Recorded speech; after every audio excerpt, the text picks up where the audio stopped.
Friends, welcome to RV tailoring and aari embroidery.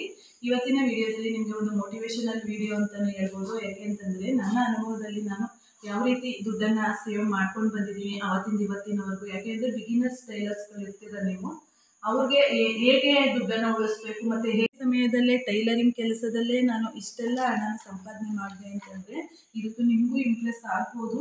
ನೀವು ಇದನ್ನ try ಮಾಡಲಿ ಅಂತಾನೆ ನಾನು ಇವತ್ತು ಇದನ್ನು ತೋರಿಸ್ತಾ ಇರುವಂಥದ್ದು. ಕಡಿಮೆ ಸಮಯದಲ್ಲೇ ನಾವು ಟೈಲರಿಂಗ್ ಕೆಲಸದಲ್ಲೇ ಹೊರಗಡೆ ಹೋಗಿ ದುಡಿಯೋದಕ್ಕಿಂತನೂ ಹೆಚ್ಚಾಗಿ ನಾವು ದುಡಿಬೋದು ಮನೆಯಿಂದನೇ ಅಂತಾನೆ ಈ ವಿಡಿಯೋದಲ್ಲಿ ತಿಳಿಸ್ಕೊಡ್ತೀನಿ. ಇದೆಲ್ಲ ಹೇಗೆ ಮಾಡಿದೆ ಮತ್ತು ಅದನ್ನು ಹೇಗೆ ಉಳಿಸ್ತೆ ಅಂತ ಈ ವಿಡಿಯೋ ಕೊನೆವರೆಗೂ ನೋಡಿ, ನಿಮಗೆ ಗೊತ್ತಾಗುತ್ತೆ, ತುಂಬಾ ಹೆಲ್ಪ್ ಆಗುತ್ತೆ ಫ್ರೆಂಡ್ಸ್.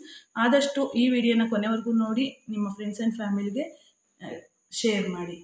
ಹೀಗೆಲ್ಲ ನಾವು ಜೊತೆಗೆ ಇನ್ನೊಂದು ಏನಂತಂದರೆ ಸಖತ್ತು ಸೋಮಾರಿತನ ಅಂತಂದರೆ ಏನು, ಇವತ್ತು ಮಾಡುವಂಥ ಕೆಲಸನ ಹಿರಿಯರು ಹೇಳಿದ್ದಾರೆ, ಇವತ್ತು ಮಾಡೋ ಕೆಲಸನ ಈಗಲೇ ಮಾಡುವಂಥ ಕೆಲಸನ ಹಿಂದೆ ಈ ಕ್ಷಣದಲ್ಲೇ ಮಾಡು ಅಂತೇಳಿ.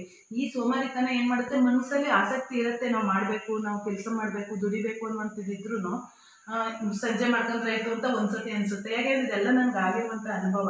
ಆಯಿತು, ಸಂಜೆ ಆದಾಗ ಏನನ್ಸುತ್ತೆ, ನಾವು ಬೆಳಗ್ಗೆ ಮಾಡ್ಕೊಂಡ್ರೆ ಯಾಕೆ ಮಾಡ್ಕೊಳ್ಳೋದಲ್ವಾ ಅಂತ. ಆದರೆ ದಿನ ಕಳೀತಾ ಇರುತ್ತೆ ಹೊರತು ನಮ್ಮ ಕೆಲಸ ಅಲ್ಲೇ ಇರುತ್ತೆ, ಅದರಿಂದ ಯಾವುದೇ ಚೇಂಜಸ್ ಇರಲ್ಲ. ಮತ್ತು ಇನ್ನೂ ಬೇರೆಯವ್ರಿಗೆ ಕಂಪೇರ್ ಮಾಡೋಕ್ಕೆ ಹೋದ್ರೆ ಏನಾಗುತ್ತೆ, ಅವರು ಆರಾಮಾಗಿ ಅವರು ಒಂದು ಮನಸ್ಸಿಂದ ನಾವು ಮಾಡಲೇಬೇಕು ಅಂತ ಶ್ರಮಪಟ್ಟು ದುಡಿತಾ ಇರ್ತಾರೆ, ಮುಂದೆ ಹೋಗ್ತಾ ಇರ್ತಾರೆ. ಆಗ ಅನಿಸುತ್ತೆ ಹುಮ್ಮಸ್ಸಲ್ಲಿ ನಾವು ಮಾಡಬೇಕು, ಯಾಕೆ ಮಾಡಬಾರ್ದು, ಅವ್ರು ಮಾಡ್ತಿದ್ದಾರೆ ಅಂದಾಗ ನಾವು ಮಾಡಬೇಕು ಅಂತ ಅನಿಸಿದ್ರಲ್ಲೇ ನಾವು ಬಿಟ್ಬಿಡಬಾರ್ದು. ಅದನ್ನು ನಾವು ಕಂಟಿನ್ಯೂ ಮಾಡ್ಕೊಂಡು ಹೋಗ್ಬೇಕು. ನಾವು ನಮ್ಮ ಜೀವನದಲ್ಲಿ ಹೇಗೆ ಬದಲಾಯಿಸ್ಕೋಬೇಕು, ನಾವು ಫಸ್ಟು ದುಡ್ಡನ್ನು ದುಡಿಬೇಕು ಅಂತಂದರೆ ನಾವು ಶ್ರಮ ಬೀಳಬೇಕಾಗತ್ತೆ. ಶ್ರಮ ಇಲ್ಲದೆ ಯಾವುದೇ ಕೆಲಸದಲ್ಲಾದ್ರೂ ಶ್ರಮ ಪಟ್ಟರೆ ನಮಗೆ ಅದ್ರ ಪ್ರತಿಫಲ ಏನಿದೆಯಲ್ಲ ಅದು ಸಿಗೋದು. ಈ ದೇವ್ರು ಹೇಳ್ದಂಗೆ ಶ್ರಮ ನಮ್ಮ ಪ್ರಯತ್ನನ ಇದ್ದರೆ ಪ್ರತಿಫಲ ದೇವ್ರಿಗೆ ಬಿಟ್ಬಿಡ್ಬೇಕು. ನಾವು ಏನು ದುಡಿತಿದ್ದೀವಲ್ಲ ಅದಕ್ಕೆ ಸಾರ್ಥಕತೆಯಾಗಿ ನಮಗೆ ಏನು ಸಿಗಬೇಕು ನಮಗೆ ಸಿಕ್ಕೇ ಸಿಗುತ್ತೆ. ಹಾಗಾಗಿ ನಾವು ಸೋಮಾರಿತನನ ಬಿಡಬೇಕು. ಸೋಮಾರಿತನನ ಬಿಟ್ಟರೆ ನಮಗೆ ಅದು ಹಣದ ರೂಪವಾಗಿ, ನಮ್ಮ ಟೈಮ್ ಏನಿದೆ ಅದು ನಮಗೆ ಹಣದ ರೂಪವಾಗಿ ಬದಲಾಗ್ತಾ ಹೋಗುತ್ತೆ. ಮತ್ತು ನಾವು ಸೋಮಾರಿತನದಿಂದ ನಾವೇನೆಲ್ಲ ಕಳ್ಕೊತೀವಿ ಅಂತಂದರೆ, ನಮಗೆ ಟೈಮು ಮೇಯ್ನಾಗಿ ಬೇಕಾಗಿರುವಂಥದ್ದು. ಒಬ್ಬ ಮನುಷ್ಯನಿಗೆ ಟೈಮು ಇವತ್ತು ಕಳೆದೋಯ್ತು ಅಂತಂದರೆ ಇವತ್ತು ನಾಳೆ ಬರಲ್ಲ, ಇಲ್ಲಾಂದರೆ ನಮಗೆ ಯಾವತ್ತೂ ಬರೋದಕ್ಕೆ ಸಾಧ್ಯನೇ ಇಲ್ಲ. ಅವತ್ತು ಫುಲ್ಲು ಹೋಯ್ತು ಅಂದರೆ ಅದು ಹೋಯ್ತು. ಅದನ್ನು ನಾವು ಚೆನ್ನಾಗಿ ಮನದಟ್ಟು ಮಾಡ್ಕೋಬೇಕು. ಇವತ್ತು ಈ ಟೈಮಲ್ಲಿ ನಾವೇನು ಮಾಡ್ಕೊಂಡಿದ್ದೀವಿ, ನಾವೇನು ಮಾಡಬೇಕು ಅನ್ನುವಂಥದ್ದನ್ನು ನೀವು ತಿಳ್ಕೊಬೇಕಾಗತ್ತೆ. ನೀವು ಫಸ್ಟು ಒಂದು ಒಂದು ಟೈಮ್ ಟೇಬಲ್ ರೀತಿ ಮಾಡ್ಕೋಬೇಕು.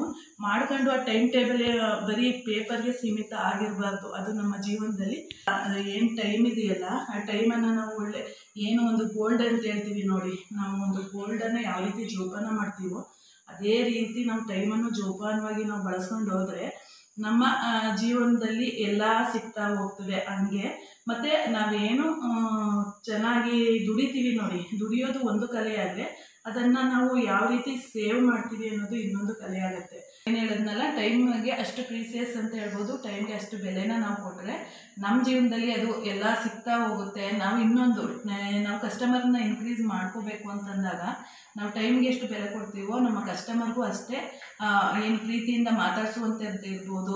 ನಾವು ರೇಟನ್ನು ಹೇಳ್ಬೇಕು ಅಂತಂದರೆ ಅದನ್ನು ಹೇಳುವಂಥದ್ದು ಇರ್ಬೋದು. ಅದನ್ನು ಯಾವ ರೀತಿ ಹೇಳಬೇಕು, ಅವ್ರ ಜೊತೆ ಯಾವ ರೀತಿ ಕಮ್ಯುನಿಕೇಟ್ ಮಾಡಬೇಕು ಅನ್ನುವಂಥದ್ದನ್ನು ಚೆನ್ನಾಗಿ ತಿಳ್ಕೊಬೇಕಾಗತ್ತೆ. ಜೊತೆಗೆ ನಾವೇನು ಕೆಲಸ ಮಾಡ್ತೀವಲ್ಲ ಆ ಕೆಲಸ ಮಾಡಿದಂಥ ದುಡ್ಡನ್ನು ಸೇವ್ ಮಾಡೋದು ಒಂದು ರೀತಿ ಮುಖ್ಯವಾಗಿ ನಾನು ತಿಳಿಸ್ಕೊಡ್ಬೇಕು ಅಂತ ಅಂದ್ಕೊಂಡಿದ್ದು. ಯಾಕೆ ಅಂತಂದರೆ ಇದನ್ನು ನೋಡಿ ಆದರೂ ಒಂದಷ್ಟು ಜನ ಮಹಿಳೆಯರು, ಎಕ್ಸ್ಪೆಷಲಿ ಮಹಿಳೆಯರಿಗೋಸ್ಕರನೇ ಅಂತ ಹೇಳಬೇಕು. ಯಾಕೆಂದರೆ ಒಂದು ಮನೆಯಲ್ಲಿ ಒಂದು ಮಹಿಳೆ ಎಲ್ಲ ರೀತಿಯಲ್ಲೂ ಚೆನ್ನಾಗಿದ್ದರೆ, ಅವ್ರ ಮಕ್ಕಳನ್ನು ನೋಡ್ಕೋದಾಗಿರ್ಬೋದು, ಒಂದು ಮನೆಯಲ್ಲಿ ಸಣ್ಣ ಪುಟ್ಟ ಹೆಲ್ಪ್ ಮಾಡುವಂಥದ್ದಾಗಿರ್ಬೋದು, ಎಲ್ಲದರಲ್ಲೂ ಮನಸ್ಸಿಟ್ಟು ಮಾಡಿದ್ರೆ ಎಷ್ಟು ಚೆನ್ನಾಗಿರುತ್ತೆ ಅನ್ನೋದಕ್ಕೆ ಈಗ ನೋಡಿ ನಾನು ಈ ರೀತಿ ಎಲ್ಲ ಸೇವ್ ಮಾಡ್ಕೊಳ್ಳುವಂಥದ್ದು. ದುಡ್ಡನ್ನು 1 ತಿಂಗಳವರೆಗೂ ನಾನು ಇದೇ ರೀತಿಯೇ ಇಟ್ಕೊತೀನಿ. ನೀವು ಕೇಳ್ಬೋದು, ನೀವು ಖರ್ಚನ್ನು ಮಾಡೋದಿಲ್ವಾ ಮ್ಯಾಮ್ ಅಂತ ನೀವು ಕೇಳ್ಬೋದು. ಅದಕ್ಕೂ ಅಲ್ಲಿಗೆ ಬರ್ತೀನಿ ನಾನೀಗ.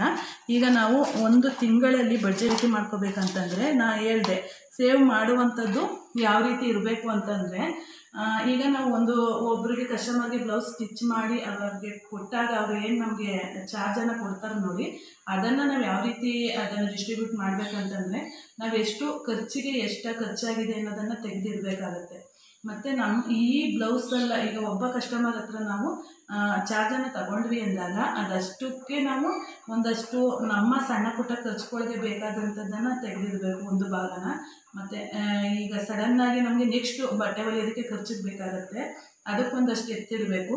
ಜೊತೆಗೆ ನಾವು ಈಗಾಗಲೇ ಮಾಡಿರುವಂಥ ಖರ್ಚು, ಈಗ ಅವ್ರು ಕೊಟ್ಟಿರ್ತಾರೆ ನೋಡಿ, ಈಗಾಗಲೇ ಮಾಡಿರುವಂಥ ಖರ್ಚಿಗೂ ನಾವು ಎತ್ತಿಡಬೇಕು. ಯಾಕೆಂದರೆ ಪ್ರತಿಯೊಂದು ಲೆಕ್ಕ ಕರೆಕ್ಟಾಗಿದ್ದಾಗ ನಮ್ಮ ಕ್ಯಾಲ್ಕುಲೇಟರ್ ಚೆನ್ನಾಗಿರುತ್ತೆ ಮತ್ತು ನಮ್ಮ ತಿಂಗಳ ಸಂಪಾದನೆ ಏನಿದೆ ಅದು ಕೂಡ ಕರೆಕ್ಟಾಗಿ ಬರುತ್ತೆ. ನಮಗೆ ಕೊನೆಯಲ್ಲಿ ನೋಡಿದಾಗ ತುಂಬಾ ಚೆನ್ನಾಗಿ ಖುಷಿ ಅಂದರೆ ಎಷ್ಟು ಖುಷಿಯಾಗುತ್ತೆ ಅಂದರೆ, ಯಾಕೆ ಅಂತಂದರೆ ಇದಿಷ್ಟು ದುಡ್ಡು ನಾವು ಕಷ್ಟಪಟ್ಟು ಸ್ವಂತವಾಗಿ ದುಡ್ದಂಥ ದುಡ್ಡು. ಎಷ್ಟು ಯಾರ ಸಹಾಯನೂ ಇಲ್ಲದೆ ಮನೆಯವ್ರಿಗೆ ನಾವು ಒಂದಷ್ಟು ಹೆಲ್ಪ್ ಮಾಡ್ತೀವಿ ಅಂದಾಗ ಅದರಲ್ಲಿರುವಂಥ ಖುಷಿ ಇನ್ನೊಂದಿಲ್ಲ. ಅದಕ್ಕೋಸ್ಕರ ನಾನು ಹೇಳುವಂಥದ್ದು ಕರೆಕ್ಟಾಗಿ ಟೈಮ್ಗೆ ಪ್ರೀಸೈಸ್ ಕೊಡಿ. ಜೊತೆಗೆ ಸೋಮಾರಿತನ ಮೇನ್ ಪಾಯಿಂಟ್, ಸೋಮಾರಿತನ ಬಿಡಿ. ಜೊತೆಗೆ ಕಷ್ಟಪಟ್ಟು ಕೆಲಸನ ಮಾಡಿ. ನೀವು ಕಷ್ಟಪಟ್ಟು ಕೆಲಸ ಮಾಡಿದಾಗ ಅದು ನೀಟಾಗಿದೆ ಅಂದಾಗ ಆಟೋಮೆಟಿಕಾಗಿ ಕಸ್ಟಮರ್ಗಳು ಬಂದೇ ಬರ್ತಾರೆ. ಆಗ ಅದನ್ನು ಗಳಿಸಿದಂಥ ಹಣನ ಯಾವ ರೀತಿ ಉಳಿಸ್ಬೇಕು ಅನ್ನುವಂಥದ್ದು ಒಂದು ಅದರಲ್ಲಿ ಕಲೆ ಅಂತಲೇ ಹೇಳ್ಬೋದು. ಅದನ್ನು ಉಳಿಸ್ಕೊಂಡು ಹೋಗಿ ತಿಂಗಳಿಗೆ ಇಷ್ಟಿಷ್ಟು ಅಂತ ಎತ್ತಿಟ್ಟು, ಅದರಿಂದ ನಿಮಗೆ ಹೆಣ್ಮಕ್ಳಿಗೆಲ್ಲ ಇದ್ದೇ ಇರುತ್ತೆ ನೋಡಿ, ಒಡವೆ ಮಾಡಿಸ್ಬೇಕು ಅನ್ನುವಂಥದ್ದು ಇರುತ್ತೆ, ಏನೇನೋ ಆಸೆಗಳಿರುತ್ತೆ, ಅದನ್ನೆಲ್ಲ ಈಡೇರಿಸ್ಕೋಬೋದು. ಸಣ್ಣದಲ್ಲ ದೊಡ್ಡದನ್ನೇ ಈಡೇರಿಸ್ಬೋದು ಅಂತ ಹೇಳ್ತಾ ಈ ವಿಡಿಯೋ ನೋಡಿ ನಿಮ್ಮ ಅನಿಸಿಕೆ ಅಭಿಪ್ರಾಯನ ತಿಳಿಸಿ. ಆದಷ್ಟು ನಮ್ಮ ಚಾನಲನ್ನು ಸಬ್ಸ್ಕ್ರೈಬ್ ಮಾಡ್ಕೊಳ್ಳಿ. ನೋಡಿ ಇದೇ ರೀತಿ ಇನ್ನೂ ಎಕ್ಸ್ಟ್ರಾ ನಮ್ಮ ಚಾನಲಲ್ಲಿ ನಿಮ್ಗೆ ಈಗಾಗಲೇ ಗೊತ್ತಿರೋ ರೀತಿ 3 ರೀತಿ ಆರಿ ವರ್ಕು, ಟೈಲರಿಂಗು ಮತ್ತು ಕ್ರೋಸ ಎಲ್ಲನೂ ಹೇಳ್ಕೊಡೋದ್ರಿಂದ ನಿಮ್ಗೆ ತುಂಬಾ ಬೆನಿಫಿಟ್ ಇದೆ. ಮತ್ತು ಜೊತೆಗೆ ಈ ರೀತಿ ಮೋಟಿವೇಶನ್ ವೀಡಿಯೋಗಳು ಇರುತ್ತೆ. ಇವೆಲ್ಲ ಮೋಟಿವೇಶನ್ ವೀಡಿಯೋ ಹೆಂಗಂದರೆ ಎಲ್ಲನೂ ಗೊತ್ತಿರುತ್ತೆ, ಆದರೆ ಒಬ್ಬ ಮನುಷ್ಯನಿಗೆ ಬ್ಲಡ್ ಇದೆ ಅಂದ್ಕೊಂಡಿರ್ತಾರೆ, ಆದರೆ ಅದಕ್ಕೆ ಒಂದು ಗೊತ್ತಾದಾಗ ಅದು ಇಲ್ಲ ಅಂತ ಗೊತ್ತಾದಾಗ ಒಂದು ಟ್ಯಾಬ್ಲೆಟ್ ಕೊಡ್ತಾರೆ ನೋಡಿ, ಟಾನಿಕ್ ಅಂತ. ಆ ರೀತಿ ಇದು ಮೋಟಿವೇಶನಲ್ಲಿ ಒಬ್ರಿಗೆ ಎಷ್ಟು ಉಪಯೋಗ ಆಗುತ್ತೆ ಅಂದಾಗ, ಒಬ್ರು ಮಾತನ್ನು ಕೇಳಿದಾಗ ತುಂಬಾ ಅವ್ರು Impress ಆಗುವಂಥದ್ದಿರುತ್ತೆ.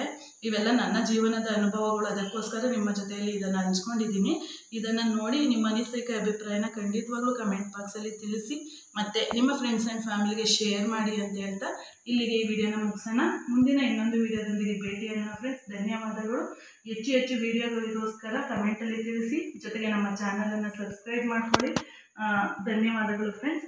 Thank you for watching.